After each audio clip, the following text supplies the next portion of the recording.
സാറേ, ജമ്മു കാശ്മീരിലെ ഇലക്ഷൻ ഏതാണ്ട് തീയതികളും പ്രഖ്യാപിച്ചു. ഇപ്പോൾ ജമാഅത്ത് ഇസ്ലാമി അവിടെ മത്സരിക്കുന്നു എന്ന് കേൾക്കുന്നുണ്ട്. എന്താണ് അതുമായി ബന്ധപ്പെട്ട് കൂടുതൽ വിവരങ്ങൾ? ജമാഅത്ത് ഇസ്ലാമി 1987 മുമ്പ് മത്സരിച്ചിട്ടുണ്ട്. പക്ഷേ അന്ന് മത്സരിച്ചതൊരു മുന്നണി, മുസ്ലിം യുണൈറ്റഡ് ഫ്രണ്ട് എന്ന് പറഞ്ഞൊരു മുന്നണിയുടെ പേരിലാണ് മത്സരിച്ചിരുന്നത്. 1987 ആ സമയത്ത് അത് അന്നത്തെ കേന്ദ്രത്തിലെ കോൺഗ്രസ് സർക്കാർ ആ തെരഞ്ഞെടുപ്പ് ബൂത്ത് പിടിച്ച് അട്ടിമറിച്ചു എന്ന് ശശി തരൂര് തന്നെ ഒരു വിദേശ പത്രമായിട്ടുള്ള അഭിമുഖത്തിൽ സമ്മതിച്ചിരുന്നു.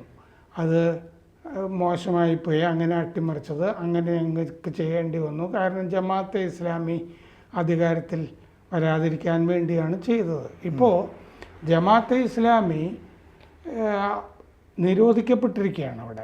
ആ നിരോധനം നീക്കിയിട്ടില്ല എന്ന് മാത്രമല്ല, കഴിഞ്ഞ ദിവസം അത് ആ നിരോധനം സ്ഥിരീകരിക്കുന്ന നടപടിയാണ് ഉണ്ടായിട്ടുള്ളത്. അപ്പോൾ ജമാഅത്തെ ഇസ്ലാമി നേതാക്കൾ പറയുന്നത് എന്താണെന്ന് വെച്ച് കഴിഞ്ഞാൽ, അവരുടെ മുൻ അംഗങ്ങൾ, അതായത് നിരോധിക്കുന്നതിന് മുമ്പുണ്ടായിരുന്ന അംഗങ്ങൾ ചിലർ സ്വതന്ത്രരായിട്ട് മത്സരിക്കാൻ പോകുന്നു. ഒരു മുന്നണിയിലും അവരുണ്ടാവില്ല. കോൺഗ്രസിൻ്റെ, കാരണം കോൺഗ്രസ് നാഷണൽ കോൺഫറൻസുമായിട്ട് ചേരുന്നുണ്ടല്ലോ, സഖ്യമുണ്ട്. PDP അതിലില്ല. PDP വേറെ ആയിട്ടാണ് മത്സരിക്കുന്നത്. അവിടെ അങ്ങനത്തെ മത്സരമാണ് നടക്കാൻ പോകുന്നത്. അപ്പോൾ ജമാഅത്തെ ഇസ്ലാമിയുടെ അംഗങ്ങൾ ആദ്യഘട്ടം വോട്ടെടുപ്പ് നടക്കുന്ന ഇപ്പോൾ അത് ആകെ ഒരു 10-12 മണ്ഡലങ്ങളിൽ നിൽക്കും, ഒരു ഡസൻ മണ്ഡലങ്ങളിൽ നിൽക്കുന്നതാണ് പറയുന്നത്. ആദ്യഘട്ടം വോട്ടെടുപ്പ് നടക്കുന്ന 6 മണ്ഡലങ്ങളിൽ അവർ സ്വതന്ത്രരായിട്ട് നിൽക്കും. 6 മണ്ഡലങ്ങളായിട്ട് പറയുന്നത് കുൽഗാം, ദേവ്സർ, ബിജി ബെഹ്റ, സൈൻപൊറ, ട്രാൽ, പുൽവാമ, രാജ്പൊറ, ഇത്രയും സ്ഥലങ്ങളിൽ സ്വതന്ത്രരായിട്ട് ജമാഅത്തെ ഇസ്ലാമി സ്ഥാനാർത്ഥികൾ നിൽക്കും എന്ന് പറയുന്നുണ്ട്. ഇത് ഈ തെക്കൻ കശ്മീരിലാണ് ഈ മണ്ഡലങ്ങളൊക്കെ. തെക്കൻ കശ്മീരിൽ അപ്പോൾ ഇവർ സ്വതന്ത്രരായിട്ട് നിൽക്കും. 1987 ശേഷം ജമാഅത്തെ ഇസ്ലാമി അവിടെ മത്സരിച്ചിട്ടില്ല. 87 നേരത്തെ പറഞ്ഞ പോലെ മുസ്ലിം യുണൈറ്റഡ് ഫ്രണ്ട്, മുസ്ലിം ഐക്യമുന്നണി എന്ന് പറഞ്ഞിട്ടാണ് മത്സരിച്ചിരുന്നത്. അന്ന് ചില സീറ്റുകളൊക്കെ കിട്ടുകയൊക്കെ ചെയ്തിരുന്നു. പക്ഷേ ഒരുമാതിരിയൊക്കെ ബൂത്ത് പിടിച്ച് റിഗ് ചെയ്ത ഇലക്ഷനായിരുന്നു അത് കോൺഗ്രസ്.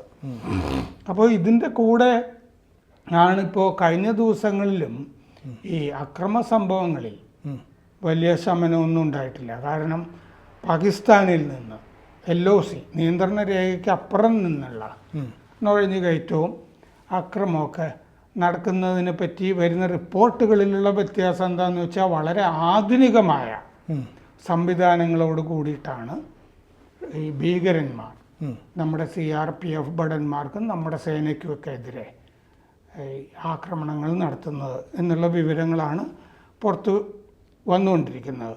നമ്മളെക്കാൾ ഭേദപ്പെട്ട ആയുധങ്ങൾ, സംവിധാനങ്ങൾ, പിന്നെ അങ്ങനെ പരിശീലനം, നമ്മളെക്കാൾ ഭേദപ്പെട്ട ആയുധങ്ങൾ, പരിശീലനം, സംവിധാനങ്ങൾ, സൗകര്യങ്ങൾ, ഇതൊക്കെ അവർക്കുണ്ട് എന്നാണ് റിപ്പോർട്ടുകളിൽ കാണുന്നത്. എൻക്രിപ്റ്റഡ് മെസ്സേജസ് ആണ് പാകിസ്ഥാന് അയച്ചുകൊണ്ടിരിക്കുന്നത് ഭീകരന്മാർ എന്ന് പറഞ്ഞാൽ രഹസ്യമാണ്. ഒന്നും നമുക്ക് ഇന്ത്യക്ക് കണ്ടുപിടിക്കാൻ കഴിയില്ല, നമ്മുടെ ചാരസേനകൾക്ക്. പിന്നെ സൈക്കോളജിക്കൽ ഫിസിക്കൽ ട്രെയിനിങ് കഴിഞ്ഞിട്ടാണ് ഈ ഭീകരരൊക്കെ വരുന്നത്. അതുകൊണ്ട് അവർ നാട്ടുകാരുമായിട്ടൊക്കെ അധികം ഇഴുകി ചേരാതെ തന്നെ ജീവിക്കാനുള്ള ട്രെയിനിങ് അവർക്കുണ്ട്. അവരവരുടെ കാര്യം നോക്കുക, മലയിടുക്കിലേക്കോ കാട്ടിലേക്കോ ഒക്കെ രക്ഷപ്പെടുക, നമ്മുടെ സേനകളെ വെടിവെച്ചിട്ട്. ഇതാണ് ചെയ്തുകൊണ്ടിരിക്കുന്നത്. ഇവർക്ക് പിന്നെ അവിടെ നിന്ന് പണമുണ്ടാക്കാനായിട്ട്, ക്യാഷ് എന്ന് പറയുമ്പോൾ പാക്കറ്റ് വലുതായിരിക്കുമല്ലോ, അവിടെ നിന്ന് ക്യാഷ് കൊടുക്കുന്നതിന് പകരം നാർക്കോട്ടിക്സ്, മയക്കുമരുന്ന്, ചെറിയ പാക്കറ്റുകൾ ഇവിടെ എത്തിച്ചു കൊടുക്കുക. അതിവിടെ വിൽപ്പന ചെയ്തിട്ട് പണം ഉണ്ടാക്കിയിട്ട് ഭക്ഷ്യവസ്തുക്കൾ വാങ്ങുക, ആയുധങ്ങൾ വാങ്ങുക, അങ്ങനെയാണ് പോയിക്കൊണ്ടിരിക്കുന്നത്. ഈ കഴിഞ്ഞ തിങ്കളാഴ്ച ഒരു CRPF ഇൻസ്പെക്ടറെ ഈ ഭീകരന്മാർ കൊന്നിരുന്നു. ഉധംപൂരിലെ ദുഡുവിൽ ഓഗസ്റ്റ് 14-ാം തീയതി നമ്മുടെ ഒരു ആർമി ക്യാപ്റ്റൻ ഭീകരരുടെ ആക്രമണത്തിൽ കൊല്ലപ്പെട്ടു. ധോഡയിൽ അഗർ എന്ന് പറയുന്ന വനപ്രദേശത്താണ് ഇത് നടന്നത്. അഗർ. പിന്നെ അവിടെ ഒരു ഹിൽ സ്റ്റേഷൻ ഉണ്ട്, പറ്റ്നി ടോപ്പ് എന്ന് പറഞ്ഞ്, മൂന്നാറൊക്കെ പോലെ.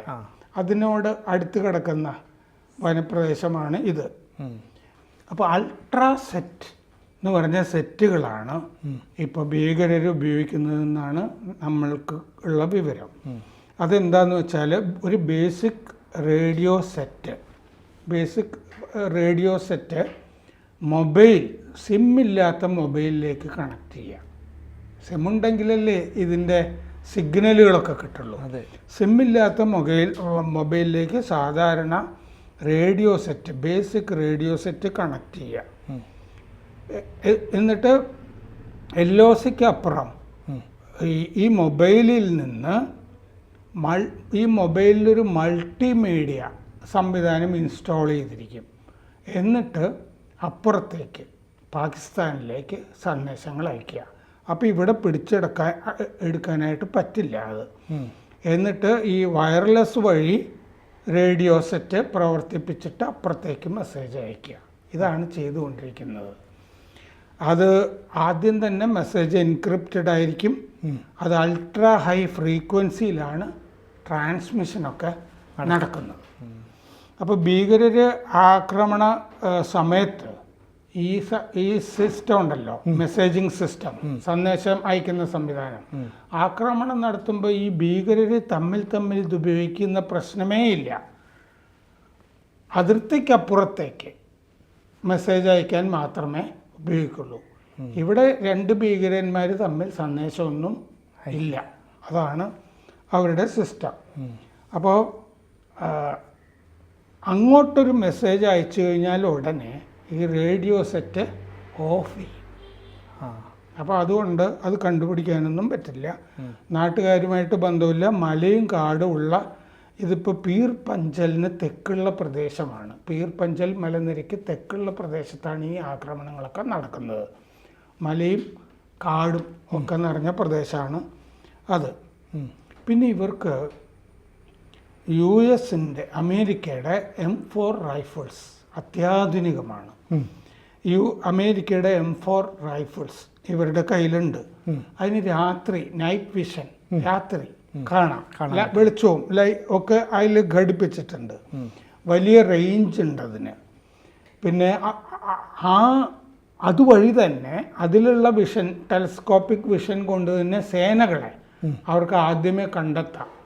കാട്ടുപ്രദേശത്തു നിന്നും മലയിടുക്കിൽ നിന്നുമൊക്കെ നമ്മുടെ സേനയെ അവർക്ക് ആദ്യമേ കണ്ടെത്തിയിട്ട് ആദ്യമേ വെടിവെക്കാം സേനയ്ക്ക് നേരെ. അങ്ങനെയാണിപ്പോൾ ചെയ്തുകൊണ്ടിരിക്കുന്നത്.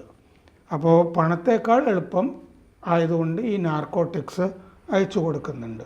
പിന്നെ പണം OGW, ഓൺ ഗ്രൗണ്ട് വർക്കേഴ്സ്. ഗ്രൗണ്ടിൽ നാട്ടുകാർ, ചില ആളുകൾ ഇവരുടെ വർക്കേഴ്സായിട്ട് പ്രവർത്തിക്കുന്നുണ്ട് ഈ നാർക്കോട്ടിക്സ് കൈകാര്യം ചെയ്യാനൊക്കെ. അവർക്ക് പണം നാർക്കോട്ടിക്സ് വിറ്റ് കിട്ടുന്നതാണ് കൊടുക്കുന്നത്. ഭക്ഷണം 1000. പിന്നെ ഇവരുടെയൊക്കെ സഹായികളുടെ കുടുംബത്തിനും അത്യാവശ്യം പണമൊക്കെ ഇവർ കൊടുക്കുന്നുണ്ട്. ഈ കഴിഞ്ഞ ശനിയാഴ്ച ബാരാമുള്ളയിലൊരു ഭീകരനെ നമ്മുടെ സേന കൊന്നിരുന്നു. വാട്ടർ ഗ്രോൺ മറ്റേ ആശുപത്രിക്ക്, മിലിറ്ററി ആശുപത്രിക്ക്, വെറ്ററിനറി ആശുപത്രിക്ക് അടുത്താണ്, വാട്ടർ ഗ്രാം വെറ്ററിനറി ആശുപത്രിക്ക് അടുത്തായിരുന്നു സംഭവം. സോപ്പോറിലാണ് 92 ബറ്റാലിയനെതിരെയായിരുന്നു ആക്രമണം ഇങ്ങോട്ട്.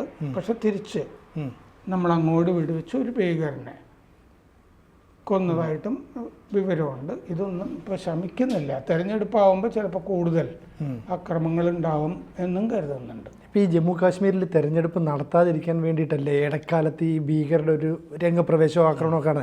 എന്നിട്ടും ഇന്ത്യ സർക്കാർ ധൈര്യപൂർവ്വം പ്രഖ്യാപിച്ചു. അപ്പോൾ നല്ല ഒരു സുരക്ഷാ വലയത്തിലാവില്ലേ ഇനിയുള്ള തുടർ നടപടികൾ? അതെ, നമ്മൾ ഈ പ്രദേശത്ത് ഈ പീർ പഞ്ചലിൻ്റെ തെക്ക് ഭാഗത്തൊക്കെ നമ്മൾ ഈ സേനകളൊന്നും ഉണ്ടായിരുന്നില്ല. കാരണം കൂടുതൽ ആക്രമണങ്ങളൊക്കെ നടക്കുന്നത് വാലിയിലായിരുന്നല്ലോ, കശ്മീരിൽ. അതെ, ഇതിപ്പോൾ ജമ്മുവിൻ്റെ ഭാഗത്ത് ബാലിയിലൊക്കെ കൂടുതൽ സേനയുണ്ട്, ലഡാക്കിലുണ്ട് എന്നുള്ളത് കൊണ്ട് അവിടുത്തെ അക്രമങ്ങൾ കുറച്ചിട്ട് ഈ വനവും മലയുമായിട്ട് കിടക്കുന്ന ഈ പീർ പഞ്ചലിന് തെക്കുള്ള ഭാഗത്ത് ഈ അക്രമം, ഭീകരപ്രവർത്തനം പാകിസ്ഥാൻ കൂട്ടുകയാണ് ചെയ്തത്. അപ്പോൾ എന്താ ചെയ്തതെന്ന് വെച്ചാൽ അങ്ങോട്ട് ഈ ഇവിടുന്നൊക്കെയുള്ള സേനകളെയൊക്കെ അത്യാവശ്യമൊക്കെ പിൻവലിക്കുകയും പിന്നെ റീഇൻഫോഴ്സ് ചെയ്ത് ഈ ഭാഗത്തേക്ക് ഇപ്പോൾ സേനാവിന്യാസം നടത്തിയിട്ടുണ്ട്. അപ്പോൾ വലിയ സേനാവിന്യാസം വെച്ചുകൊണ്ട് അവിടെ തിരഞ്ഞെടുപ്പ് നടത്താൻ പറ്റുള്ളൂ. ലോക്സഭാ തിരഞ്ഞെടുപ്പ് സമയത്ത് 50% കൂടുതൽ നടന്നതാണല്ലോ. അതെ. അപ്പോൾ അതുകൊണ്ട് മറ്റ് കക്ഷികളും PDP, നാഷണൽ കോൺഫറൻസ് എല്ലാവരും മത്സരിക്കുന്നുണ്ട്. നാഷണൽ കോൺഫറൻസുമായിട്ട് ഖാർഗെയും രാഹുൽ ഗാന്ധിയും പോയി ഫറൂഖ് അബ്ദുള്ളയോടും ഒമർ അബ്ദുള്ളയോടും സംസാരിച്ചിട്ട് 12 വീതം ഒക്കെ വീതിച്ച് ജമ്മു ഭാഗത്ത് കൂടുതൽ കോൺഗ്രസ് മത്സരിക്കുന്നു, കശ്മീരിൽ അവർ കൂടുതൽ മത്സരിക്കുന്നു. പക്ഷെ ചില സീറ്റുകൾ ഈ പീർ പഞ്ചൽ നമ്മൾ ഈ പറഞ്ഞ ഭാഗത്തുള്ള സീറ്റുകൾ ഞങ്ങൾ നേരത്തെ പണി തുടങ്ങിയതാന്ന് പറഞ്ഞിട്ട് നാഷണൽ കോൺഫറൻസ് കോൺഗ്രസിന് ഒരു സീറ്റും കൊടുക്കില്ല എന്നുള്ള മട്ടിൽ, വേണമെങ്കിൽ ഒരു സൗഹൃദ മത്സരം നടന്നോട്ടെ, നിങ്ങളും മത്സരിച്ചോ എന്ന് പറഞ്ഞിട്ട്, എന്ന് പറഞ്ഞാൽ ഒരു ശരിക്കുള്ള സീറ്റ് വിഭജനം അല്ല ഉണ്ടായിട്ടുള്ളത്, ശരിക്കുള്ളൊരു സഖ്യം എന്ന് പറയാൻ പറ്റില്ല. അത് മാത്രമല്ല, ഈ ആർട്ടിക്കിൾ 370 ഞങ്ങൾ അധികാരത്തിൽ വന്നാൽ പിൻവലിക്കുമെന്ന് നാഷണൽ കോൺഫറൻസ് പറഞ്ഞിട്ടുണ്ട്. അപ്പം അതുകൊണ്ട് ഇന്നലെ BJP ചോദിച്ചിട്ടുണ്ട് അക്കാര്യത്തിൽ കോൺഗ്രസിൻ്റെ നിലപാട് എന്താ എന്ന് ചോദിച്ചിട്ടുണ്ട്. കോൺഗ്രസ് അതിന് മറുപടിയൊന്നും പറഞ്ഞിട്ടില്ല. അപ്പോൾ അങ്ങനെയാണ്. അപ്പോൾ PDP ആണെങ്കിൽ വേറെ ആയിട്ടാണ് മത്സരിക്കുന്നത്. ജമാഅത്തെ ഇസ്ലാമി ഇപ്പോൾ നമ്മൾ ഈ ചർച്ചയുടെ തുടക്കത്തിൽ പറഞ്ഞ പോലെ ഒരു ഡസൻ സീറ്റുകളിൽ സ്വതന്ത്രരെ നിർത്തും എന്ന് അവരുടെ നേതാക്കളും വ്യക്തമാക്കിയിട്ടുണ്ട്. അപ്പോൾ ഫലത്തിൽ ജമാഅത്തെ ഇസ്ലാമിയും കൂടി മത്സരിക്കുന്നു എന്ന് വരുമ്പോൾ ഒരു വലിയ ഒരു അക്രമ സാഹചര്യമായിരിക്കും എന്ന് തോന്നുന്നില്ല. കാരണം അവരും മത്സരിക്കുന്നുണ്ടല്ലോ. കഴിഞ്ഞ തിരഞ്ഞെടുപ്പ് കാലത്തുമായ എഞ്ചിനീയർ എന്ന് പറഞ്ഞിട്ട് ഒരാൾ, ഒരു ഭീകരൻ, ജയിലിൽ കിടക്കുന്ന ആൾ മത്സരിച്ച് ജയിച്ചല്ലോ. അപ്പോൾ അവിടെ മത്സരം നടക്കും എന്നുള്ളതാണ്. BJPക്ക് ജമ്മുവിൽ BJP കുടുംബയോഗങ്ങളൊക്കെ ധാരാളം നടത്തിയിട്ട് നിലയൊക്കെ മെച്ചപ്പെടുത്തിയിട്ടൊക്കെ ഉണ്ട്. പിന്നെ ഇവർ പറയുന്നുണ്ട്, നാഷണൽ കോൺഫറൻസുകാർ, ഞങ്ങൾക്ക് മിക്കവാറും സീറ്റുകളിൽ ഈ ലോക്സഭയിൽ തെരഞ്ഞെടുപ്പ് കാലത്ത് ഞങ്ങൾക്ക് വോട്ട് ശതമാനം കൂടുകയും BJPക്ക് കുറയുകയും ചെയ്തിട്ടുണ്ട് എന്നൊക്കെ പറഞ്ഞിട്ടുണ്ട്. പക്ഷേ രണ്ടും രണ്ടാണല്ലോ. നിയമസഭാ തിരഞ്ഞെടുപ്പ് പോലെ അല്ല ലോക്സഭാ തിരഞ്ഞെടുപ്പ്. അപ്പോൾ നിയമസഭാ തിരഞ്ഞെടുപ്പ് എന്തായാലും ഇപ്പോൾ ആദ്യഘട്ടം നടക്കുകയാണ്. ഉടനെ സെപ്റ്റംബർ, ഒക്ടോബർ മാസങ്ങളിലായിട്ടാണ്. ഒക്ടോബർ 4 ആകുമ്പോഴേക്കും അവിടുത്തെ ചിത്രം വളരെ ക്ലീൻ ആയിരിക്കും. അപ്പോൾ തിരഞ്ഞെടുപ്പ് അവിടെ മര്യാദയ്ക്ക് നടക്കുന്നുള്ള കാര്യത്തിലൊന്നും ഒരു സംശയമില്ല.